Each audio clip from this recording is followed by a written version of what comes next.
예, 여기 보면은 공부를 하려고 하는 사람들은 어떻게 출발할 것인가 하는 것을 묻고 있습니다. 그런데 이제 우리가 뭘 배운다고 하는 건데, 우리가 아주 어린 나이가 아니고 이제 나이가 상당히 많이 들었는데, 이때 되면은 배우는 것을 그냥 배운다라고만 생각하지 말고, 이 어떤 것을 배우는데, 이 어떤 것을 나는 어떻게 설명할 것인가 라고 이제 자기한테 다시 물어보는 거예요. 나는 무엇을 배운다는 것이 아니고, 이것을 나라고 하면은 다른 사람들에게 어떻게 설명할 것인가 라고 하면은 그냥 배우는 것하고 달리 그 문제가 무엇이고, 그리고 그것을 어떻게 전달했을 때 받는 사람하고 관계에서 어떻게 배우고 묻는 것이 발생할 것인가 하는 것이 확연히 달라진다 이 말입니다. 그러니까 여기서 보면은 깨달음을 얻고자 하는 사람들은 어떻게 살고 우리 마음을 어떻게 다스려 가야 될 것입니까 할 때 여기서 뭐라 하냐면은 반드시 이와 같은 마음으로 살아야 할 때 이 마음을 하면은 일체 중생을 다 제도하겠다라고 하는 생각을 갖는 거예요. 그러니까 마치 무엇을 배운다라고 하는 것은 내가 무엇을 배우는 게 아니고 배운 것을 어떻게 다른 사람에게 전달할 것인가. 마치 스스로가 교사가 되어 가지고 다른 사람들한테 가르치는 입장에 딱 섰을 때 실제로 학문이 잘 익어진다. 그러니까 여기서 보면은 모든 중생들을 제도하겠다라고 하는 것이야말로 바꿔 말하면 자기가 깨달음을 완성시킬 수 있는 첩경이 되는 거예요. 우리는 깨달음을 위해서 보살심으로 많은 중생들을 제도하겠다라고 생각을 내면 이것이야말로 훌륭한 생각이다라고 이야기할 수 있는데 거꾸로 그 생각이야말로 한 사람을 완성시키는 거예요. 그러니까 우리가 그런 마음이 없다 하면은 바꿔 말하면 자기 자신을 완성시키는데 정말 완성이 될 것인가 라고 대승권에서는 묻고 있는 거예요. 여기서 한번 이야기했습니다만은 안욕따라 삼맥 삼보리 무상정등 정각이라 그러죠.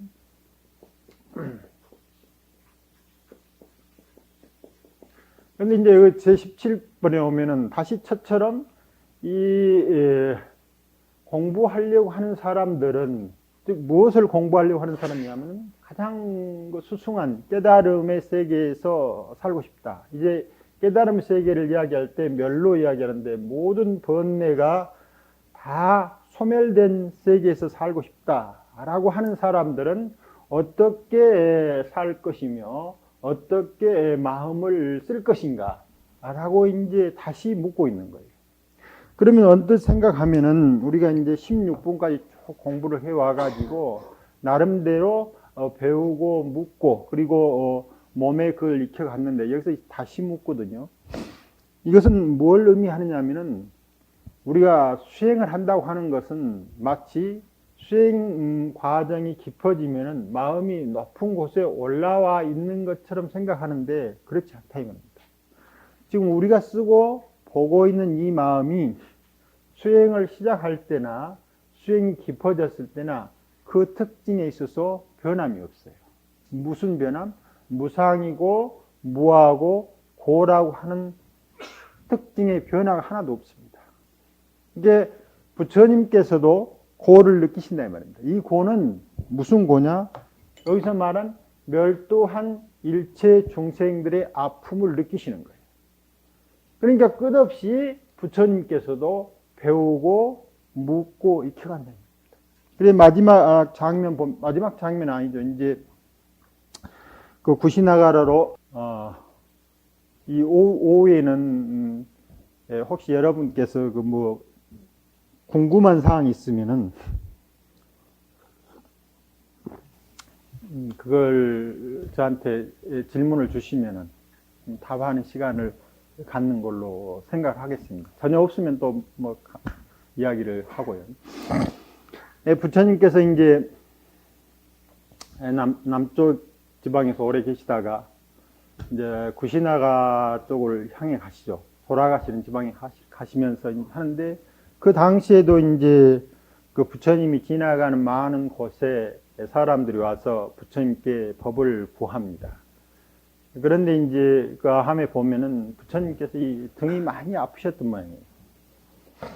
그래 이제 안한을 불려가지고 어디서 초대를 해가지고 부처님한테 법을 듣기를 원하는데, 너무 그때 이제 나이가 많이 들으셔서 노쇠해지고, 그다음에 좀 몸알치 아프니까 갈 수가 없어요. 그래서 이제 안한을 불러가지고, 내가 지금 몸이 몹시 피곤하니 네가 대신 좀 가서 그렇게 이야기를 해달라고 하는 장면이 나옵니다. 그러니까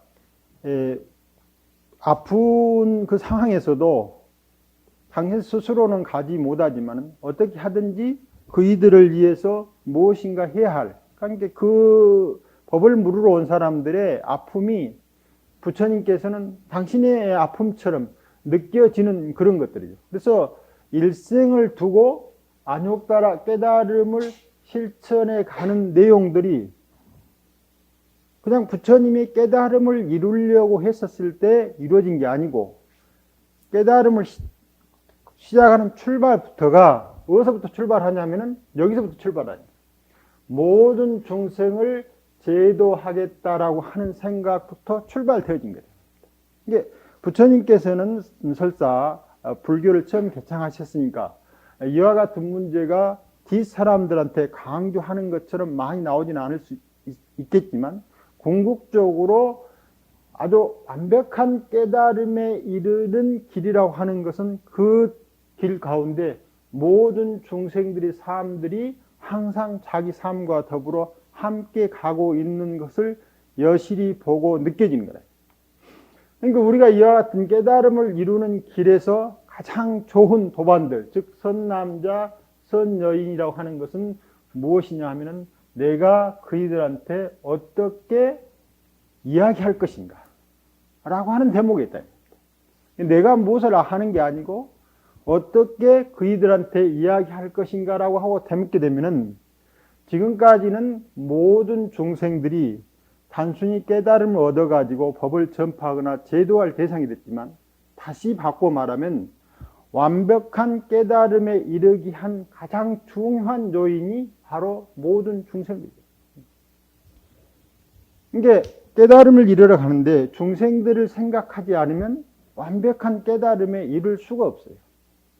그래서 보살심을 가져라, 또는 대승의 삶을 살아라, 그 다음에 최상승의 삶을 살아라 하는 것은 한 개인이 대승이나 보살이나 최상승이라고 하는 것으로 예피를 입고자 하는 게 아니고, 그렇게 살지 않으면 완벽한 깨달음에 도달할 수 없다라고 하는 것을 강조하는 거예요.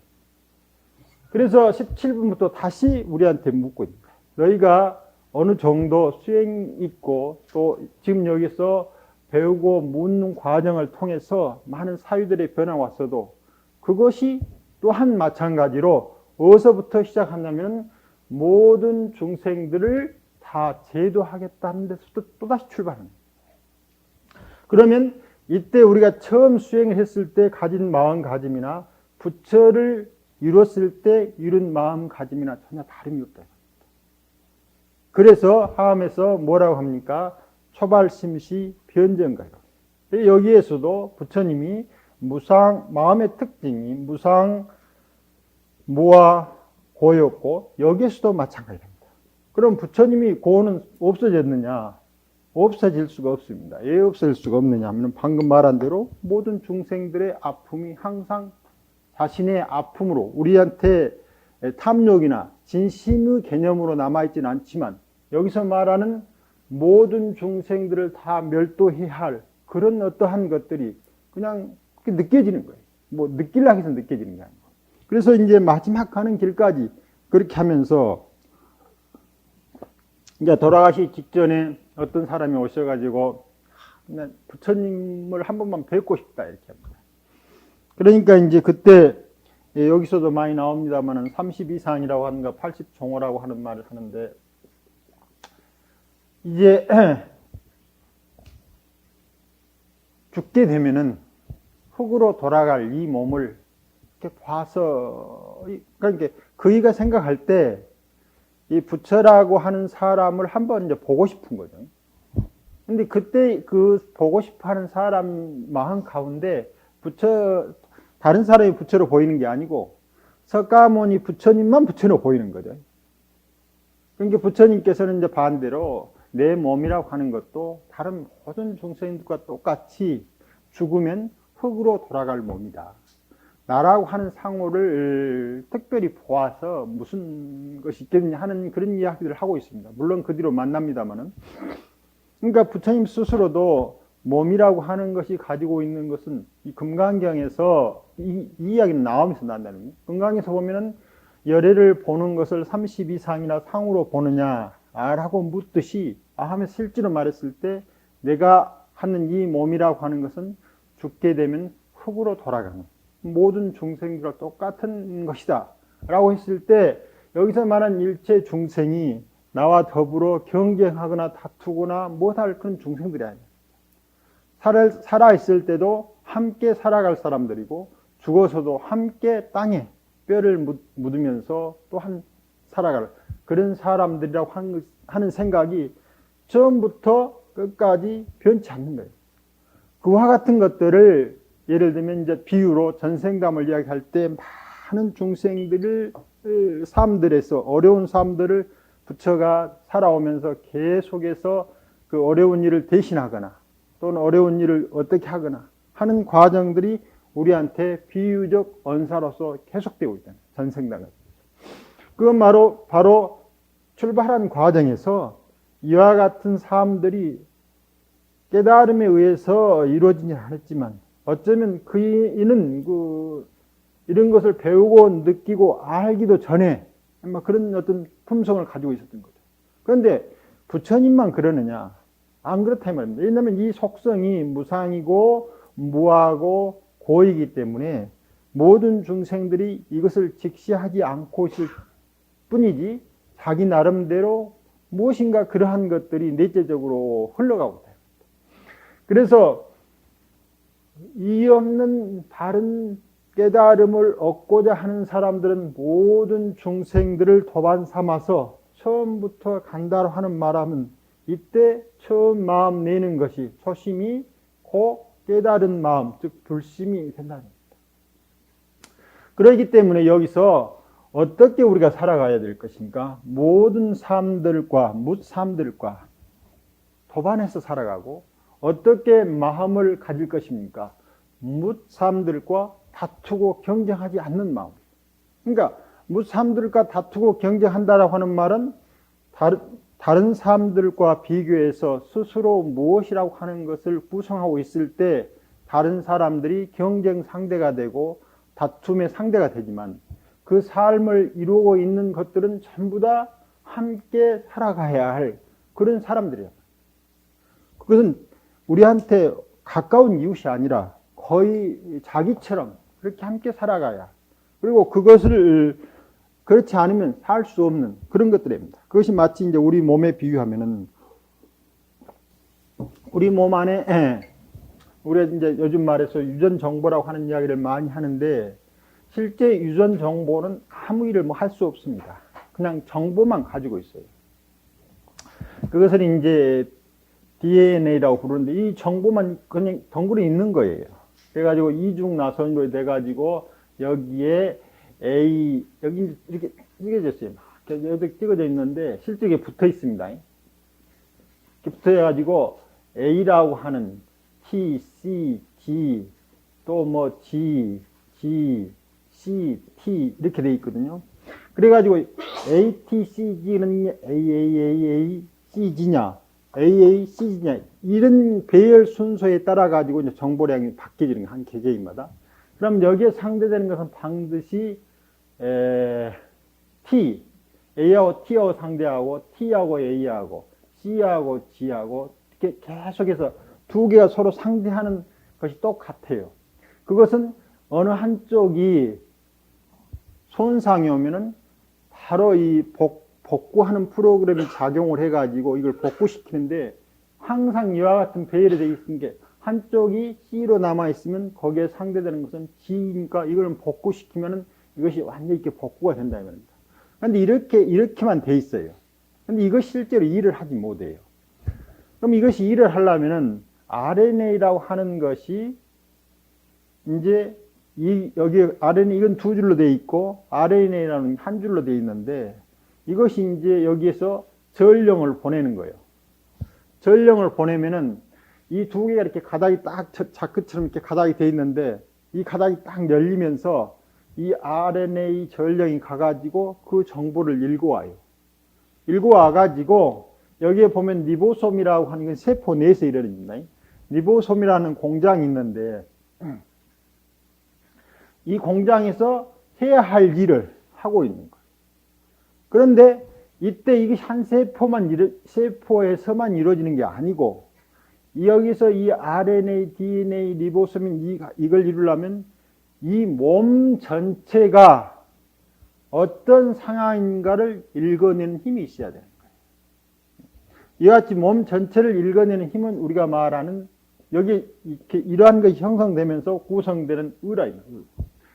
그래서 몸 전체를 읽어내는 가운데서 이 가운데 들어있는 어떤 정보를 해가지고 무슨 단백질을 구성해낼 것인가 그리고 몸을 어떻게 할 것인가라고 하는 것을 결정한다.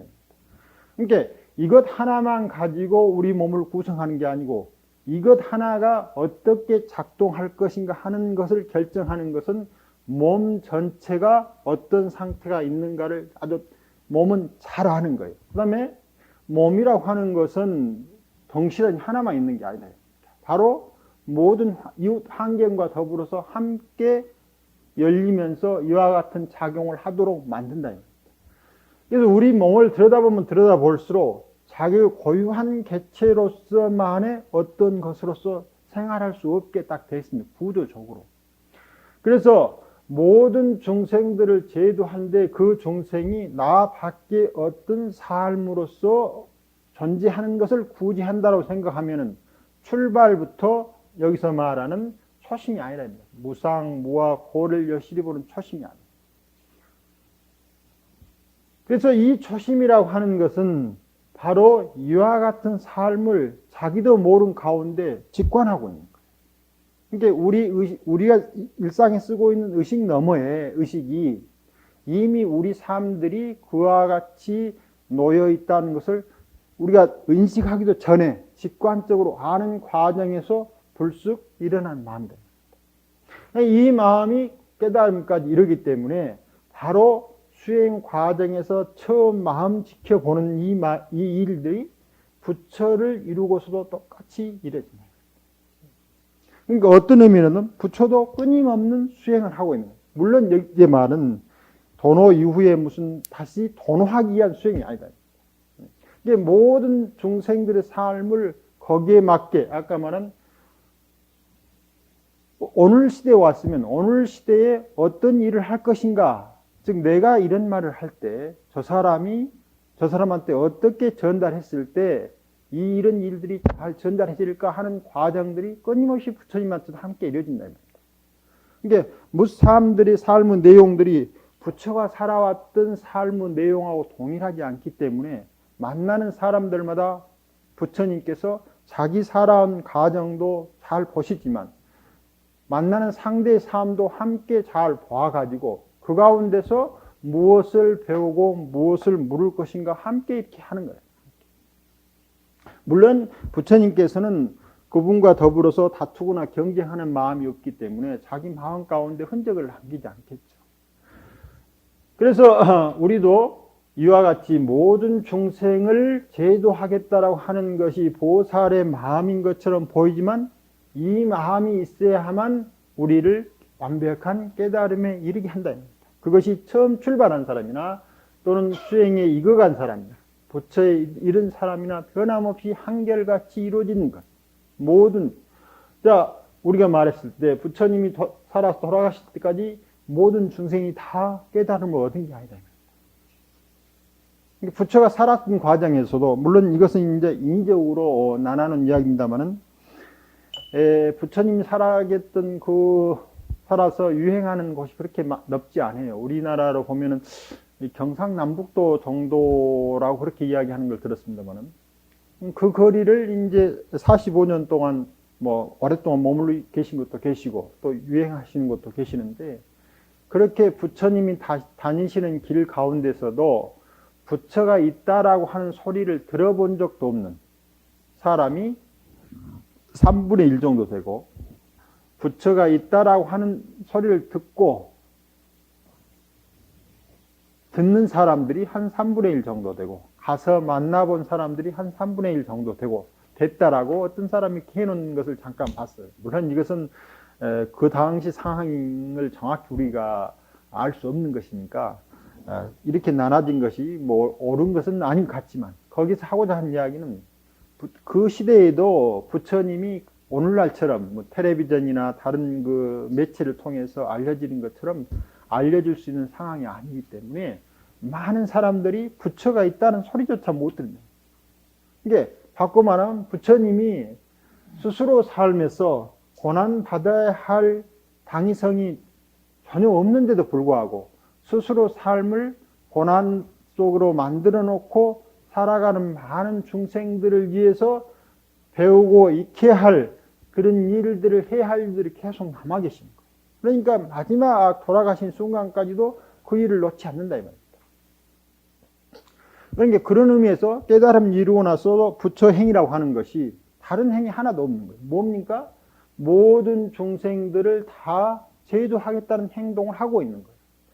수행을 하고 있는 사람은 아직 자기 힘이 미치지 못하기 때문에 그 스스로의 중생을 제도해 가는 과정에 놓여 있지만 그 힘들은 바로 깨달음 이후에 부처님께서 하고 있는 행위나 수행 처음 시작하고 있는 사람들이 하고 있는 마음가짐이나 아무런 다를 것이 없다.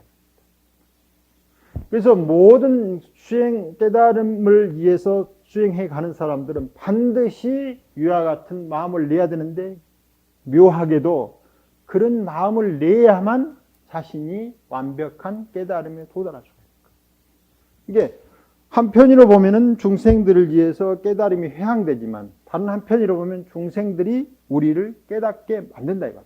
그래서 부처님 입장에서 보면은 많은 중생들이 사람들이 너무나 고맙게 느껴지는 거예요. 그것이 이제 어디에서도 보여지느냐 하면은 사문유관상이라고 해가지고 처음 부처님이 그 29이 출가를 하는데 그게 하나 상징적인 이야기죠. 어떤 곳에 가니까 죽은 사람도 있고 어떤 곳에 가니까 병든 사람도 있고 뭐 어떤 곳에 가니까 무슨 사람도 있고 또 어디 가니까 출가한 사람도 있다. 그런데 그런 것을 보면서 부처가 출가할 마음을 굳건히 낸다 이 말입니다. 그러니까 병들고 죽는 사람 물론 그 상징적인 이야기니까 뭐 주변에 많이 썼겠죠. 그러니까 그러한 것들이 부처되게 만든 거예요. 물론 부처님이 아닌 사람은 그런 것을 보고도 그런 마음을 내지 않았겠죠. 그러나 부처가 그런 마음을 내게 하는 것은 특별한 분이긴 하지만 그러나 그 특별한 마음을 내게 하는 것은 누구냐 하면은 바로 병들고 죽어가는 사람들. 이제 그 병들고 죽어가는 사람들을 통해서 나뿐 아니라 저 사람들까지도 하는 생각이 여기서 말하는 뭐냐입니까? 이와 같은 마음을 내라. 이게 부처님이 깨닫고 나서 돌이켜 보니까 이제 이 깨달음에 이르게 하는 마음, 내가 그런 이름은 내가 출가한 과정 가운데서 병들고 죽은 사람들이 근원적으로 나를 깨달음에 이르게 한 거예요. 그래서 이제 여기서 이런 이야기 하는 거예요. 금강경에서 야, 어떻게 수행자들은 살아야 하며 어떻게 마음을 써야 될 것인가. 즉 수행을 내서 수행을 안성시키고 하는 사람은 여기 당 따죠. 이 당 반드시입니다. 반드시 모든 중생들을 제도하겠다는 마음을 내고 모든 중생을 제도에 맞췄어도 한 중생도 제도된 것이 없는 줄을 알아야 되는 것입니다. 이것은 원력이며 이것은 실상을 보는 눈이다 이 말입니다. 이게 원력이 강해지면 그 원력을 통해서 실상이 보이는데 왜 실상이 보이냐면 이와 같은 마음을 내면 낼수록 무엇이 보이냐 하면 지금까지는 한정된 나의 삶만 보였는데 그런 마음을 내 가지고 출가수행을 해 보면 해볼수록 모든 사람들이 어울려서 같이 한 삶을 만들어 가고 있다는 것이 너무나 절실해진 거예요. 그러니까 그분들이 중생들이 부처를 이루게 했을 뿐만 아니라 부처와 중생들이 함께 모여서 부처 세계를 하나로 만들어가는 그런 과정에 놓여 있는 것이지, 그 개체가 여기서 보면은 이 DNA 유전 정보가 굉장한 것처럼 보이지만 이것 자체로는 아무것도 할 수 없어요. 그리고 이것은 굉장히 연약해 가지고 조그만 충격에도 쉽게 부서져 버려요. 없어져 버려요. 물론 이 RNA라도 저만 가지고는 아무것도, 이것은 뭐냐 하면은 이 DNA 속에 들어있는 정보를 읽어내서 전달하는 역할을 하는 거예요. 전령 RNA라고 하는데, 그러면 이제 어떻게 보면은 이 두 개, 이것 가운데서 어떤 것이 먼저 생겼느냐. 이 RNA를 구성해내는 정보가 여기에 있었느냐, 여기에 있는데, 어떨 때 보면은 이 RNA가 어떤 다른 생명체에서는 이것하고 상관없이 스스로 생겨나기도 해요. 그러니까 그런 것을 보면은 이것이 스스로 생겨나는 과정들은 또 마찬가지로 그 어떤 생명체 몸 가운데서 일어나는 환경과 몸과 모든 과정 중에서 선후가 없이 이것이 저절로 생겨나는 거예요. 그런데 생겨나온 이후로는 또다시 정보를 만들어 가면서 나중에는 이 정보를 읽는 역할을 한다 이 말입니다. 이게 정보가 있기도 전에 RNA가 발생하기도 하고, 또 이와 같은 정보가 있고 난 후에 거기에 따라서 RNA 자기 일이 결정되기도 한다. 그러니까 정보를 읽는다고 하는 일들이 있으면 정보가 있는 뒤에 생성되는 것이 우리가 당연한 것처럼 보이지만은 생명체 내에서 이루어진 일들은 이와 같이 우리가 알 수 없는 영역들이 굉장히 많은데, 그래서 어떤 사람은 뭐라고 이야기를 하느냐면 이제 DNA 시대는 끝났다라고 하는 제목을 냈어요. 그러니까 우리가 이 DNA라고 하는 유전 구조를 분석하면 마치 모든 생명의 신비가 벗겨질 것처럼 생각했는데, 그래 놓고 보니까 그것도 우리가 생각했던 것처럼 그렇게 생명의 전체적인 암호를 담고 있는 것이 아닐 뿐만 아니라, 또 하나는 이 안에 들어있는 정보가 굉장히 많은데 그 사람들 말 중에서 90%가 쓰레기 정보라고 그런다. 그런데 이 쓰레기 정보라고 하는 말은 물론 이 10%라고 하는 정보를 지금 사람들이 읽어내고 있는 정보라고 하는 것도 정확하니, 왜, 예를 들면 왜 C가 이 자리에 있는가, 이런 것은 읽어낼 수가 없는 거죠. 다만 여기 보니까 손톱 뭐가 있는 것 같다 라고 읽어낼 수 있는데, 왜 그것이 거기에 있는가 하는 것을 읽어낼 수가 없을 뿐만 아니라 나머지 90% 정보가 실제로는 우리 인체 내에서 활동하는데 보니까 쓰레기처럼 보이는데, 다른 내용으로는 보면은 무엇을 하는지를 알 수가 없어요. 아무것도 안 하는 것 같아요. 근데 아무것도 안 하는 것 같은데 그것들이 나중에 되면은 어떤 일이 벌어지느냐 하면은, 이제 어떤 수학자가 수학 공식을 이제 넣어놓고 컴퓨터를 이렇게 무슨 그 그래픽을 그리기 위해서 작업을 시켜놓고, 보통 뭐 한 10분이나 20분 하면 그 작업이 끝나는데, 이가 이제 다른 볼 일이 잠깐 있어가지고 그냥 갔어요. 그런데 보통 소수점 이하, 몇 이하 자리를 이제 이 정도는 이 계산에 아무런 영향이 없을 것이다 라고 하고, 여기를 이제 이 소수점 이하를 생략하고, 상당히 몇 자리 됩니다. 이 D를 생략하고 컴퓨터한테 작업을 시켜놓고 갔는데, 자기가 생각하는 그 시간보다 훨씬 뒤에 와서 보니까 컴퓨터가 전혀 다른 일을 하고 있는 거예요. 근데 컴퓨터 고장이 전혀 나지 않았어요. 무슨 일이 있느냐면은 이 D자리가 없어지는 것에 따라 가지고 일어난 작업들이 다른 작업이 하고 있어요. 이게 보통 10분이나 20분 해서는 전혀 드러나지 않는 일들이, 그 사람이 이제 오랫동안 자리를 비니까 이 컴퓨터가 혼자 작업을 계속 하는 거예요. 계속 하는데 이 빈 자리 역할이 시간이 가면 갈수록 전혀 다른 그림을 그리고 있는 거예요. 그래서 그 그림이 이제 두 개가 딱 비교해 나오는데, 한쪽은 예를 들면 한쪽은 막 복잡하게 막 이렇게 그려져 있다면 한쪽은 뭐 슬렁 이렇게 그려져 있는 거예요. 이 두 개의 차이가 아주 눈으로 보면 확연히 다르게 되어 있다. 그래서 우리가 아는 어떠한 것들은 아까 말한 대로 우리가 알미 발생하기도 전에 직관적으로 느껴져서 무상무화 고가 마음 가운데 갑자기 떠오르는 이 초심, 이것이 일생 동안 계속되지 않기 때문에 우리가 뭐 이런저런 일들이 많이 일어나지만, 그러한 것들은 어느 시기에 되면은 이와 같이 우리한테 엄청난 일을 한다. 그러면 이와 같은 이 정보라고 하는 것이 전 시간에 말했을 때 침팬지하고 사람하고 98.5%인가 4%가 똑같다 이 말입니다. 그러니까 침팬지하고 이 정보가 1.6%밖에 다르지 않아요. 그런데 또 여기서 말할 때 1.6%도 90%는 쓰레기고 10%만 일을 하니까 0.16%만 실제로 차이가 나는 거예요. 이 침팬지하고 우리하고 왕성하게, 즉 우리 눈으로 봤을 때 왕성하게 활동하고 있는 정보의 다름, 유전의 다름이라고 하는 것은 0.16%예요. 그런데 침팬지하고 인간하고는 이렇게 다른 것을 만들어내요. 우리가 보면 똑같은 일을 하는 것처럼 보여도 그 일을 해가는 과정인데 마음 하나가 잠깐 어떻게 일어났느냐 하는 것이 뒷날 엄청난 결과의 다름을 만들어낸다. 지금은 그 마음이 아무것도 아닌, 별것도 아닌 마음 것처럼 보이지만 그 마음에 의해서 이와 같은 가운데서 일어난 일들의 영향을 계속 주고 있는 거예요. 그래 어느 날 보니까 한 일은 이렇게 이루어져 있고 한 일은 이렇게 얘기해요.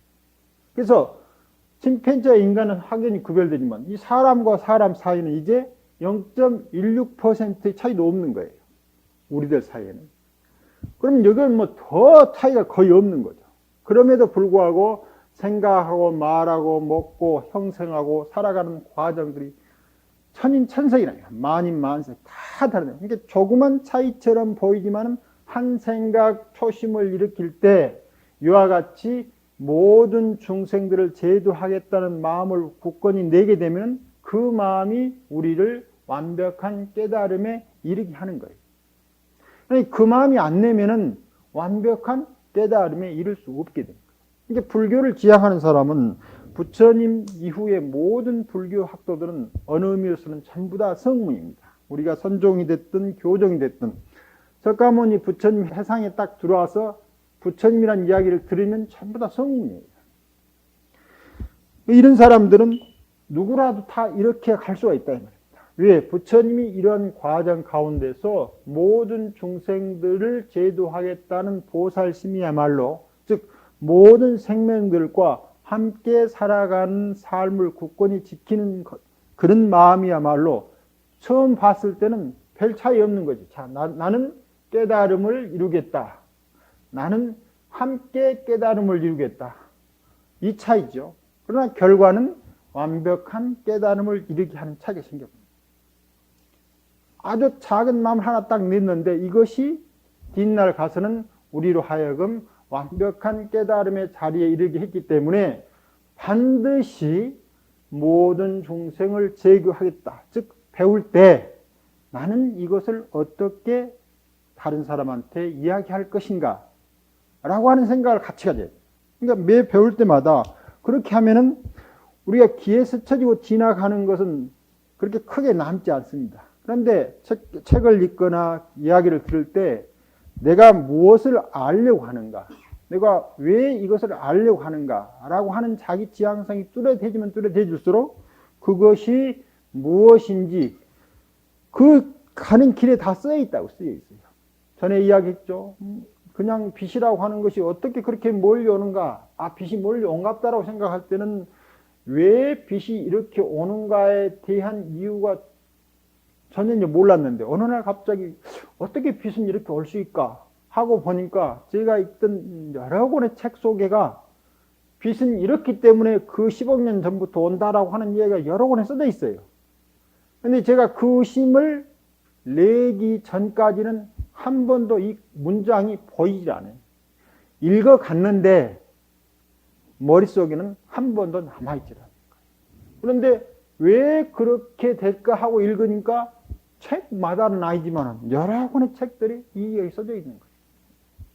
바꿔 말하면 우리가 어떠한 것을 한다고 하는 것을 자기만 하고 있으면 출발은 나는 뭘 배운다 라고 하고 있고, 어떤 사람은 함께 배운다라고 하는 한 생각 차이지만은 결과는 그와 같이 어떤 일이 보이고 안 보이가 되는 거예요. 그러니까 우리 선사님들 말 가운데서 도 깨치는 것이 세수하다가 코 만지기보다 쉽다는 거예요. 그러니까 그 도라고 하는 것이 이와 같은 과정 중에서 스스로 묻고, 그리고 이것을 어떻게 함께 열어갈 것인가라고 하는 마음이 자기 내부에 강력히 있으면 도가 보이기 시작합니다.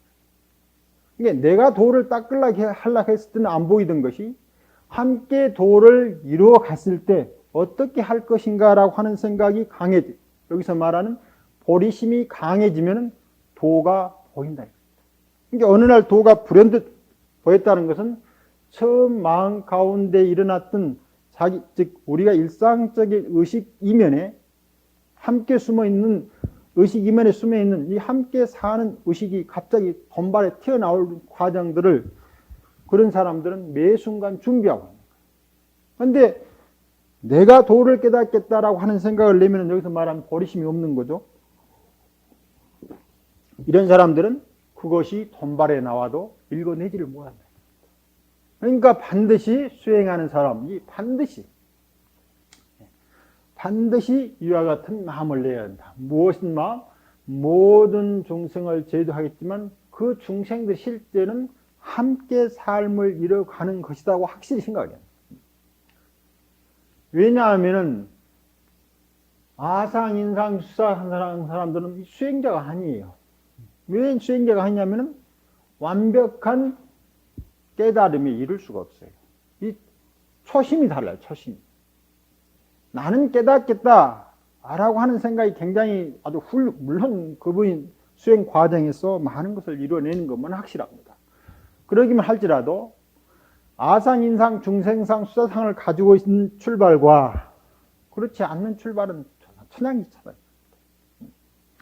그래서 여기서 말한 이 보리심이나 보살심이라고 하는 것은 마치 생명계가 함께 이루어진 것처럼 자기도 모르는 가운데 불쑥 그 마음을 내는 사람들은 무엇이 적어지냐면 아상, 인상, 중생상, 수사상이 없어지는 거예요. 예를 들면은 그리스의 유명한 철학자가 그 당시 노예를 볼 때 어떻게 생각하느냐. 그 사람이 다쳤을 때 노예를 보았을 때 느끼는 마음하고 시민을 봤을 때 느끼는 마음은 달라요.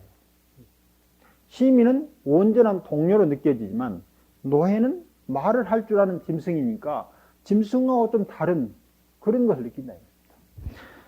여러분이 아마 25시라고 하는 책을 보거나 25시라고 하는 영화를 보면은 이런 장면이 나옵니다. 이제 그 독일한테 잡혀가지고 뭐 노역도 하다가 이제 이 사람이 탈출을 해가지고 그 불가리아인가 뭐 루마니아 어떤 집에 가서 숨어듭니다. 그런데 이제 숨어드는데 거기에 있는 그 주인 여자를 만나게 되죠. 이제 어떻게 만나가지고 이야기를 하게 되는데 그 출발한 그 숨은 남자가 그 여자 주인한테 당신도 예를 들면 그 무슨 민족인데 우리를 이렇게 미워하느냐 그렇게 그냥 물어요. 왜냐하면 자기가 독일에 있을 때 독일 민족 게르만족이 아니라고 하는 이유 하나 때문에 그런 이제 많은 불평등과 고난을 당했거든요. 그래서 당신도 이거 너무 순박한 사람인데 그 주인자가 이런 말을 해요. 그것은 그러니까 주요 국가 정책을 결정하는 사람들, 즉 힘이 있다고 하는 사람들이 하는 일이라. 자기처럼 그런 힘을 가지지 않는 서민들은 당신이 게르만 민족이 아니라 해서 미워할 이유가 없다 하는 뉘앙스를 풍기는 거예요. 그래서 그런 사람들은 선천적으로 그렇게 함께 사는 마음을 들어가는 거예요. 그것이 바로 여기서 말하는 뭐냐면 아상, 인상, 중생, 수상입니다.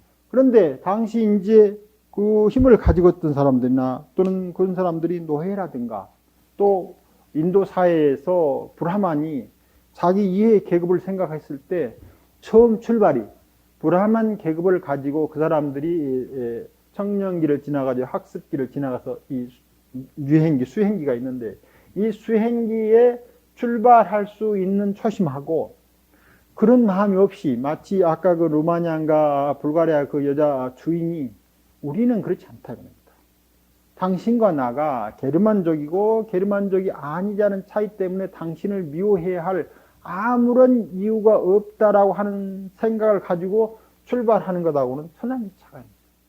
그러니까 여기에서 아상, 인상, 중생상, 수사상이라는 것은 브라만 일생이 보면은 학습기, 무슨 가정기, 무슨 그다음에 이제 가정을 잘 이뤄놓고 그다음에 이제 출가기가 있어요. 그래서 그 보통 브라만 계급들의 그 생활 양상이 한 50대 이상 되면 가정을 이뤄놓고 이제 산 속에 들어가서 그 브라만 교회의 어떤 수행을 하는 거죠.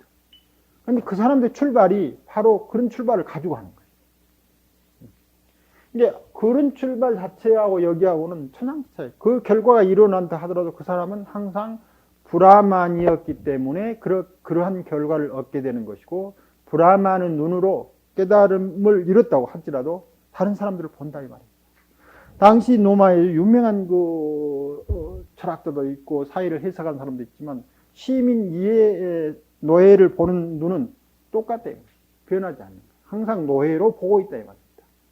여러분이 이제 옛날 그 그리스 같은 영화를 보면은 사람하고 무슨 사자하고 놔두고 싸움시키고 그래요. 우리가 생각할 때는 사람하고 사자하고 싸움을 시킨다고 생각하지만 그 많은 관중들, 즉 그리스의 시민들입니다. 이 사람들은 특이한 짐승끼리 싸움을 붙여놓고 구경하고 있는 거예요. 아무도 사자 앞에 선 사람을 사람으로 느끼지 않는 거예요. 바로 그것이 뭡니까?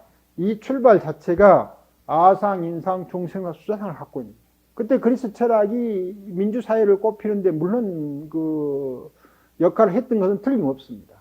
그럼에도 불구하고 그 사람들이 그 철학적 사색을 아주 깊이 해도 어디에 못 미치느냐? 노예가 사람이다라고 하는 데는 미치지 않는 거예요. 그러니까 그들이 가지고 있는 철학적 깊이가 시민사회에서는 형성되지만 온 인류의 삶으로 연장되지 않는다. 그런데 그것이 말하는데 여기서 말하는 것은 바로 모든 중생들을 제도할 때 그 사람들이 특별하게 나하고 다른 완벽하게 어떤 그런 체제로서의 아상, 인상, 중생상으로서 생각하면 보살이 아니다. 즉 보리심을 낼 수 없는 사람이 아니다 하는데 보살이 아니면은 무슨 문제가 있느냐?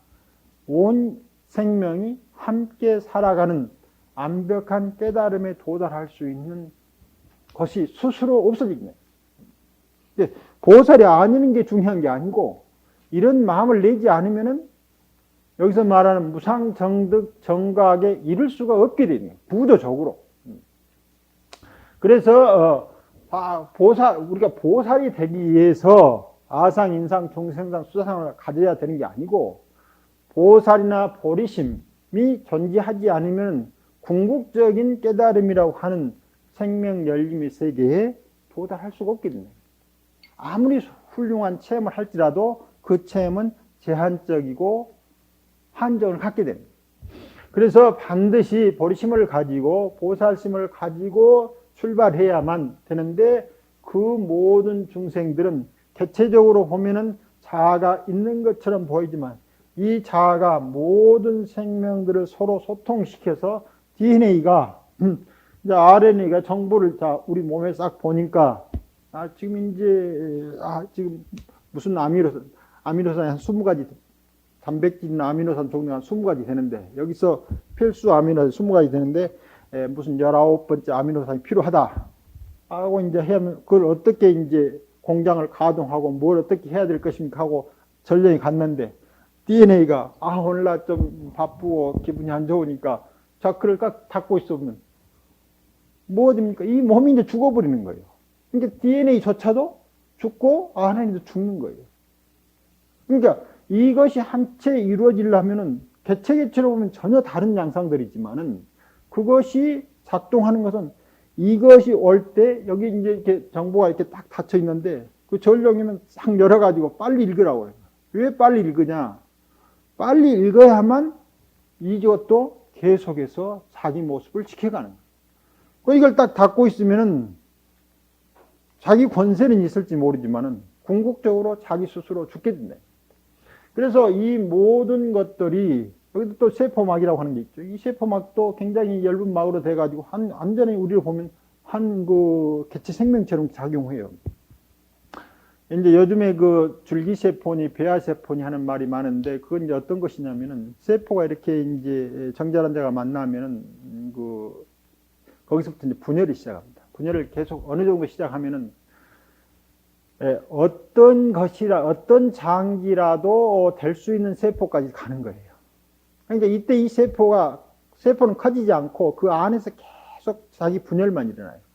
그럼 이때 많은 분열이 있는데 그 분열된 것 하나만 딱 가져가도 그것이 온전한 세포의 정보를 다 가지고 있어요. 한 세포 속에가. 그것이 이제 그 개구리알이 있는데 이 개구리알을 머리카락을 가지고 두 개를 아주 정확히 나누면은 개구리가 반쪽이 나오는 게 아니고 완벽한 개구리가 두 마리 나와요.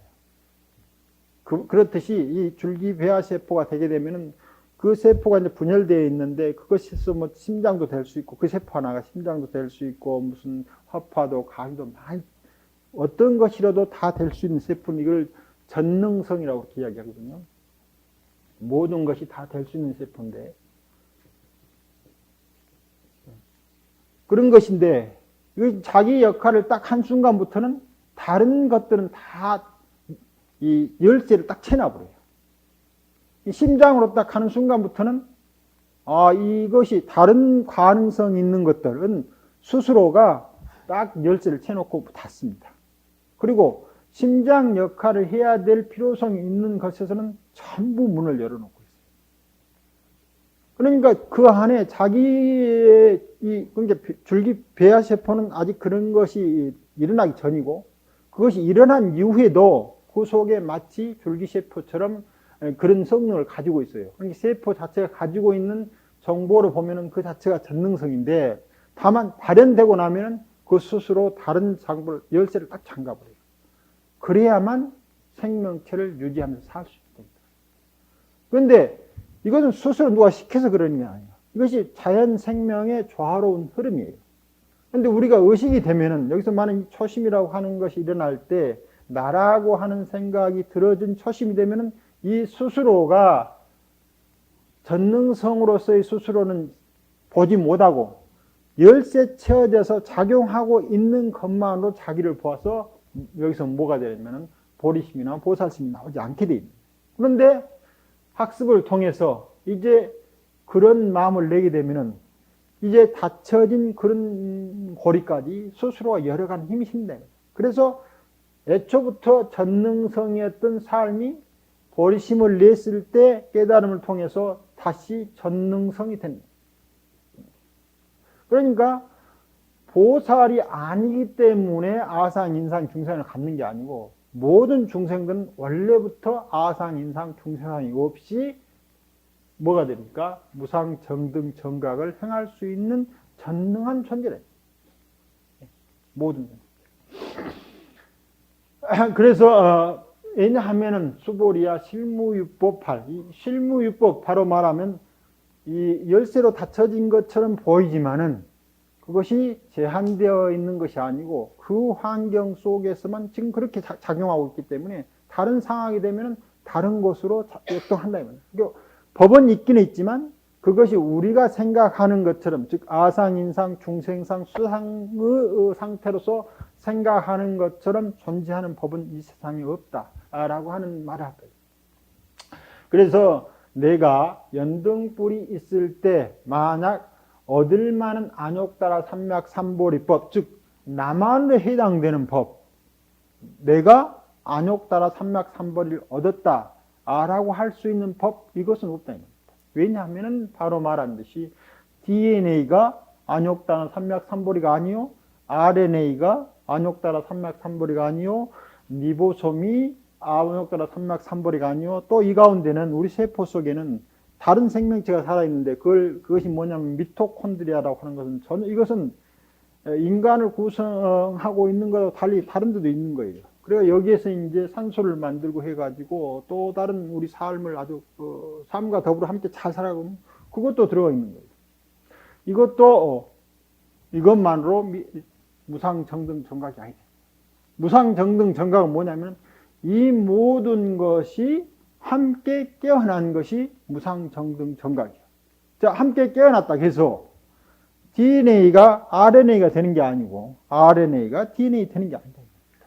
이게 자기 모습을 그대로 가지고 있대. 그것이 전체가 어울려져서 함께 삶을 발현시키는 그런 전능한 존재다. 한 개체적 존재인 것처럼 보이지만은 그 스스로가 완벽한 전능성의 존재로서 존재하고 있기 때문에 만일에 안욕따라 삼맥삼보리라고 하는 DNA를 우리가 얻으려고 하면은 애초부터 얻을 수가 없게 되죠. 애초부터. 그러니까 이 연등불이라고 하는 것은 과거불이지만 궁극적으로 우리는 무엇만 잊고 있느냐면은 자아만 잊고 있는데 이 자아가 발현되는 이 모든 생태계는 스스로 알아가지고 항상 정보를 열어놓고 교환하면서 이 안에서 일어나고 있는 미세한 변화라도 아주 제깍제깍 하는 거예요. 막 밝은 불빛이 항상 깨어져 가지고 훤히 보듯이 생명계는 그렇게 하고 있는 거예요. 자, 그래서 이제 인간이 지구를 오염시키고 대기를 오염시키니까 이 대기 전체가 이제 안 되겠다 이거야. 그래가지고 이제 우리한테 역공을 시작하는데 우리로 보면은 역공이지만 지구 생태계로 보면 그러면 지구 생태계가 죽음이라고 하는 과정을 통해서 새로운 생명을 다시 잉태하는 시기라고 이야기 된다 이 말입니다. 지금 살아있는 생물체로 보면 엄청난 위험이 되는 거죠. 그러나 지구 전체로 보면 그건 아무것도 아니에요. 인간이 지구에서 특히 우주 속에서 인간의 모습이라고 하는 것을 가지고 있는 것하고 우주적 상황에서 생명이 돌아가는 것하고 그건 전혀 다릅니다. 그러니까 우리가 의식으로 우리 삶을 파악하는 것하고 실제 우주에서 일어나고 있는 상황적인 생명 흐름하고는 다르다. 그러니까 우리가 의식을 버리면 바로 우리가 그와 같은 생명계에 어울려서 사는 거고 우리가 의식 속에 갇혀 있으면 마치 이와 같은 것들이 완벽한 깨달음인 것처럼 생각한다. 그러나 우리가 자각하든 자각하지 못하든 간에 우리 내적인 깨달음의 세계를 이루고 있는 이 연등불께서는 항상 어떠한 것이 그 하나로서의 깨달음이라고 하는 구체적 실상으로 존재하지 않는다고 하는 것을 다 알고 있는 거예요. 우리가 지각하기도 전에 아는데 그 지각하기도 전에 아는 그것이 갑자기 우리 마음 가운데 튀어나올 때가 초심이 돼요. 초심. 그래서 어떤 마음이 팍 튀어나오는 거예요. 그러면 그 초심이 바로 불심이 되는 거죠. 그러니까 그렇지 않다 이 말입니다. 부처님이 말하신 바를 잘 헤아려 보면은 연등불 계실 때 어떠한 법도 무유법이죠. 어떤 법도 안욕따라 삼맥삼보리라고 지칭될 수 있는 게 없는 거예요. 어떤 법도. 왜냐하면 어떤 법으로서 있는 어떤 것이 없는 거예요. 어떤 것을 어떤 것이게 하는 것은 이 모든 것들이 어울려진 과정에서 어떤 것일 수밖에 없다. 이거 자체로 아무런 의미가 없어요. 그런데 우리는 우리 자체로 굉장히 의미가 있는 것처럼 보이지만은 우리가 다른 많은 것들이 공기라든가 물이라든가 대기라든가 하늘이라든가 그 밖에 다른 많은 생명들이 아무도 자기를 의식하지 않고 나눠주는 생명의 흐름 때문에 나라고 하는 개체가 살아있는 거예요. 이게 나라고 하는 개체를 이루는 것은 나라고 의식하지 않는 모든 것들이 나라고 하는 것을 만들어낸다. 그런데 우리는 다른 것들이 나를 의식하지 않기 때문에 그것을 읽어내지를 못하는 거예요. 우리가 읽어내는 것들은 의식된 상대, 비교된 상대만을 읽고 있기 때문에 그렇답니다. 그런데 연등불은 그렇게 읽고 있어요. 스스로가. 그래서 아주 이의 없는 깨달음이라고 하는 것은 바로 이와 같은 연등불이 현재화하는 거라. 현재화. 그래서 부처님이 말씀하실 때 정말 그렇다. 수보리야, 이제 우리가 공부를 쭉 같이 와봐서 알지 않느냐. 즉 배우고 묻고 하는 것들을 서로서로 하는 거죠. 부처님도 수보리한테 묻고 수보리도 부처님한테 상호 물으면서 이 한 해상의 일들을 잘 끌어가니까 그렇다라고 하는 이야기를 여기서 하고 있는 거예요. 수보리야, 실무유법. 아무도 그 자체만으로서 존재하는 법은 없다. 그때 비로소 우리는 무엇이 발현되느냐면 안욕따라 삼맥삼부를 얻었다 하지만 아니죠. 우리의 근본 부처님인 연등 부처가 현재 부처로 다시 드러난 현현한 겁니다. 부처를 얻는 게 아니고 부처가 우리 삶 가운데로 현현해서 나타난 것이 여기서 말하는 얻었다라고 하는 말입니다. 10분 쉬었다가 다음 시간에 계속 하겠습니다.